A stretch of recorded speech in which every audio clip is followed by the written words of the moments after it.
అసలు ముఖ్యమంత్రి గారు ఏం మాట్లాడండి అలా మూసీ నది కంపు కంటే ముఖ్యమంత్రి గారి మాటల కంపు ఎక్కువైపోయింది. ఇలా మూసీ ప్రక్షాళన కంటే ముందు ముఖ్యమంత్రి గారి నోరు ప్రక్షాళన చేయాల్సిన అవసరం ఉంది. శాసనసభను ఆయన ఒక గాంధీ భవన్ గా ఒక సిఎల్పి మీటింగ్ లాగా మార్చారు. శాసనసభలో ప్రతిపక్షాలు అడిగిన ప్రశ్నలకు ప్రభుత్వం సమాధానం చెప్తుందా? విపక్షాల మీద అదే సొల్లువాగుడు. బయట మాట్లాడిందే, గాంధీ భవన్ లో మాట్లాడిందో, సిఎల్పి మీటింగ్ లో మాట్లాడిందే, పబ్లిక్ మీటింగ్ లో మాట్లాడిన సొల్లువాగుడే అసెంబ్లీలో వాగుతారా? దీనికోసమైనా అసెంబ్లీ సమావేశాలు పెట్టింది. నేను సూటిగా అడిగిన మూసీకి తెచ్చే నీళ్లు కాళేశ్వరంలోని మల్లన్న సాగర్ ప్రాజెక్టు నుంచే తెస్తున్నారా అని అడిగాను. సమాధానం లేదు. మూసీకి మేము వ్యతిరేకం కాదు, మూసీలో పేదల ఇండ్ల కూల్చివేతకు వ్యతిరేకం.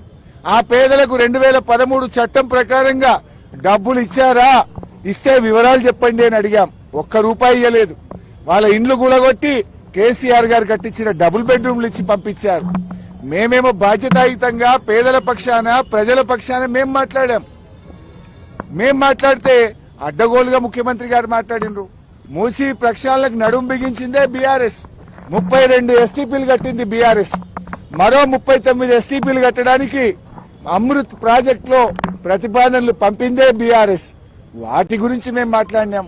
కానీ రేవంత్ రెడ్డి గారు ఎంతసేపు ఎదుటి వాళ్ళ మీద బాడీ షేమింగ్. నువ్వు పొడుగెక్కున్నావు, నువ్వు అద్దాలు పెట్టుకున్నావు, ఏంది చిల్లర మాటలు? నువ్వు ముఖ్యమంత్రివా, ఏమన్నా స్ట్రీట్ రౌడీవా? స్ట్రీట్ రౌడీలు కూడా నీకంటే మంచిగా మాట్లాడతారు.